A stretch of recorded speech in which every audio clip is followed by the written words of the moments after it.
British রাজনীতিতে আবারও শুরু হয়েছে নেতৃত্বের সংকট। একের পর এক প্রধানমন্ত্রীর বিদায়ের তালিকায় নতুন করে যুক্ত হলো কিয়ার স্টারমারের নাম। তাই চারদিকে প্রশ্ন উঠছে, স্টারমারের পদত্যাগ কি শুধু একজন নেতার বিদায়, নাকি ব্রিটিশ রাজনৈতিক ব্যবস্থার গভীর সংকটের নতুন সংকেত?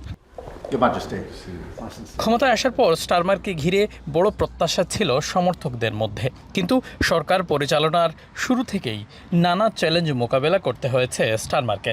জীবনযাত্রার ব্যয় বৃদ্ধি, অর্থনৈতিক চাপ, করনীতি নিয়ে অসন্তোষ, সরকারি সেবা নিয়ে মানুষের হতাশা এবং দলের ভেতরে নেতৃত্ব নিয়ে প্রশ্ন, সব মিলিয়ে তার সরকারের ওপর চাপই পদত্যাগের মূল কারণ মনে করেন অনেকে। লেবার পার্টি যে জিনিসটা করতে পারেনি সেই জিনিসগুলো হলো তার ইমিগ্রেশন ফ্রেন্ডলি কোনো এনভায়রনমেন্ট করতে পারেনি, অর্থনৈতিক চাকা সচল করতে তারা পারেননি। এই দেশের সাধারণ জনগণের সচ্ছলতার জায়গা, বরোইং ক্যাপাসিটি, ব্যয় করার ক্যাপাসিটি ইনক্রিজ করতে পারেননি। কোনো অভূতপূর্ণ বা সচ্ছল বা কোনো সুন্দর একটি জায়গায় ইউনাইটেড কিংডমকে গভর্নমেন্ট লেবার পার্টি নিয়ে আসতে পারেননি। এছাড়াও স্টারমারের পদত্যাগ শুধু নেতৃত্বের পরিবর্তন নয়, বরং এটি ব্রিটিশ রাজনীতির গভীর সংকটের ইঙ্গিত দিচ্ছে বলে মনে করছেন বিশ্লেষকরা।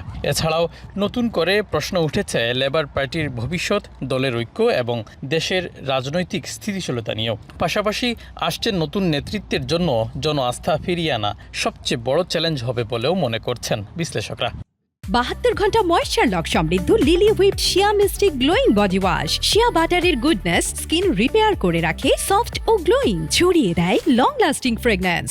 এই চরম অস্থিরতার কারণে যেটা ব্রিটিশ রাজনীতিতে ঘটবে সেটা হচ্ছে চরম ডানপন্থী দলের আবির্ভাব ঘটবে।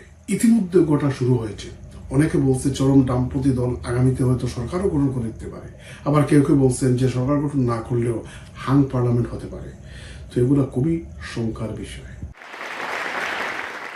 এছাড়াও স্টারমারের বিদায় আবারও পুরনো প্রশ্ন সামনে এনেছে। ব্রিটিশ প্রধানমন্ত্রীর চেয়ার কি এখন স্থায়ী নেতৃত্বের আসন, নাকি রাজনৈতিক ঝড়ের কেন্দ্র?